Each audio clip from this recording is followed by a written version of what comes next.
ছোটবেলা থেকেই আমি যখন যেটা চেয়েছি মা বাবা কোনোদিনও বলেনি যে সেটা দেবো না বা দিতে পারবো না। কখনো হয়তো সময় লেগেছে, আবার কখনো হয়তো চাওয়ার সাথে সাথেই জিনিসটা পেয়ে গেছি। তখন তো অত বুঝতাম না যে বাবাকে আমাদের এই চাওয়া পাওয়া বা এই আবদারগুলো মেটানোর জন্য ঠিক কতটা পরিশ্রম করতে হতো। টাকা পয়সার অঙ্কটা আসলে জানা ছিল না।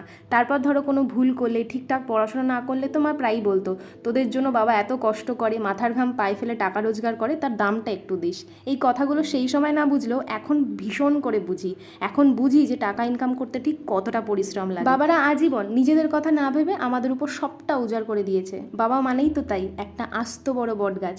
প্রত্যেক সন্তানরা যেমন ছোট থেকে বড় হয়ে ওঠা অবধি মা বাবার উপর নির্ভরশীল থাকে, তেমনই মা বাবা বয়স্ক হয়ে গেলে তারাও কিন্তু একটা টাইমে তাদের সন্তানদের উপরই নির্ভরশীল হয়ে পড়ে। তো এখন এটা আমাদের সময় তাদেরকে ভালো রাখার। আর এখন এই সময় দাঁড়িয়ে আমি এইটুকু হয়তো বলতেই পারি যে আমি ভীষণই ভাগ্যবতী যে সেটা আমি করতে পারছি, কারণ বাবা মার সেবা করাটাও একটা ভাগ্যেরই বিষয়। আর সবশেষে এটাই বলবো, হ্যাপি ফাদার্স ডে বাবা।